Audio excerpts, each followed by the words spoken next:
ईश्वर ने हमें यह जो मानव शरीर दिया है तो अवश्य ही इसके कोई बड़े उद्देश्य रहे होंगे, क्योंकि ये जो मानव शरीर है, मनुष्य की जो योनि है, बहुत ही विशेष है।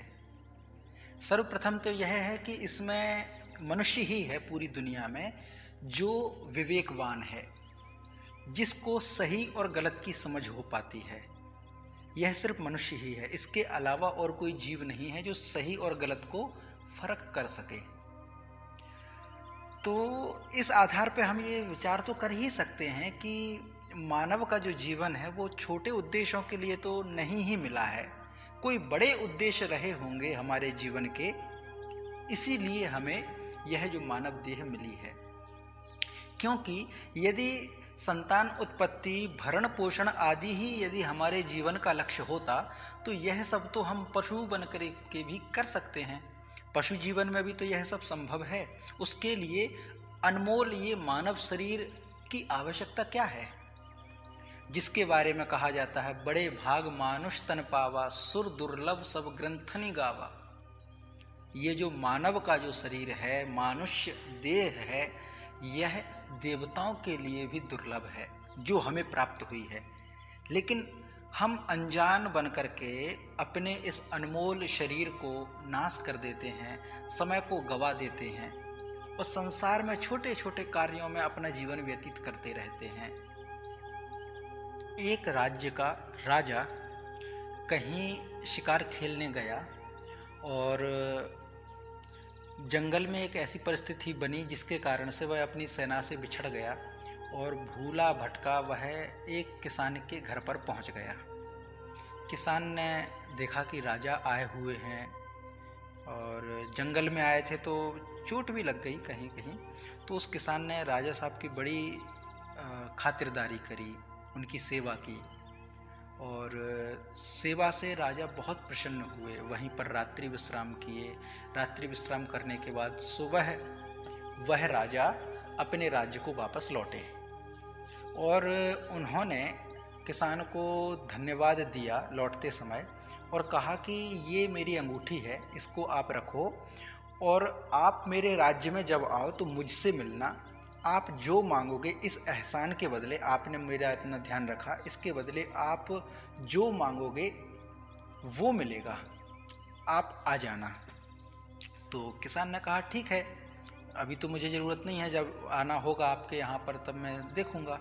तो किसान ने वह अंगूठी रख ली और अपने काम में लग गया। फिर उसको अचानक ध्यान आया कि राजा साहब से भी मिलने जाना है, काफ़ी समय हो गए, चलो मिल कर के आते हैं। तो अंगूठी लेकर के पहुंचा तो द्वारपाल जो थे उन्होंने उसको अंदर जाने दिया। अंदर जैसे ही गया तो राजा पहचान गए कि ये वही किसान है जिसने कुछ समय पहले मुझे मेरी सेवा की थी अपने घर पे रख करके। तो राजा ने बड़ा स्वागत किया, आइए बैठो यहाँ पर। किसान बैठा, अच्छा स्वागत हुआ उसका। उसके बाद राजा ने कहा कि मांगिए, आपको क्या मांगना है, चूँकि आपने मेरी बड़ी सेवा की थी और मैं बड़ा प्रसन्न हूँ, तो आप मांगो, क्या मांगना है। तो किसान वहाँ पर खड़ा और उसने बोला कि राजा साहब, इस बार जो है मैंने कद्दू की फसल बोई थी तो कद्दू इस बार ठीक नहीं हुआ। आपकी बड़ी कृपा होगी कि आप मुझे कद्दू दिलवा दीजिए। तो राजा ने कद्दू उठा के दे दिया कि लो भाई, कद्दू ले लो। अब यहाँ पर सोचने वाली बात है कि वो जो किसान है, राजा प्रसन्न था। किसान अगर चाहता तो बड़ा राज मांग लेता, कोई गांव मांग लेता, सोने चांदी के आभूषण मांग लेता, लेकिन राजा के पास आया और मांगा भी क्या? कद्दू। यही हमारे साथ हो रहा है साथियों। हमें इतना अनमोल शरीर मिला है, मानव देह मिली है, जिसमें हम बड़े अवसर खोते जा रहे हैं। बहुत कुछ हम कर सकते हैं, अपने जीवन को उन्नति की ओर ले जा सकते हैं, लेकिन हम कर क्या रहे हैं? अपने सौभाग्य के अवसरों को खोते जा रहे हैं और अपने जीवन को नीचे गिराते जा रहे हैं। हम तुच्छ उद्देश्यों में अपने जीवन को व्यतीत कर रहे हैं, छोटे छोटे उद्देश्यों में, जिसका कोई हमारे उद्देश्य जीवन से लेना देना ही नहीं है। बल्कि हम चाहें तो अपने जीवन को एक नई दिशा दे सकते हैं। जैसे किसान चाहता तो बहुत कुछ मांग सकता था राजा से, लेकिन उसने कद्दू मांगा। तो हम भी अपने जीवन में बहुत कुछ कर सकते हैं, लेकिन हम कर क्या रहे हैं? निजी स्वार्थों की पूर्ति। तो हमें अपने जीवन के महत्व को समझना चाहिए। यह जो जीवन है वह हर किसी को नहीं मिलता, और सबसे बड़ी बात है कि हमारा जीवन जो मिला है बहुत ही अनमोल है। कई लोग ऐसे होते हैं जो जीवन जीना चाहते हैं, लेकिन उनको परिस्थितियां वैसी नहीं हैं।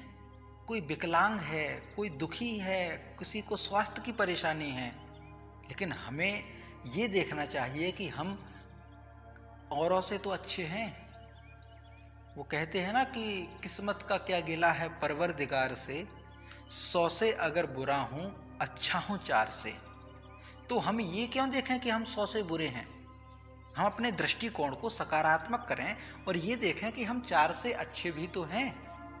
तो अपने जीवन की अच्छाई को समझें, अपनी खूबियों को जानें, अपनी शक्तियों को पहचानें और अपने जीवन को एक नई राह पर आगे बढ़ाएं।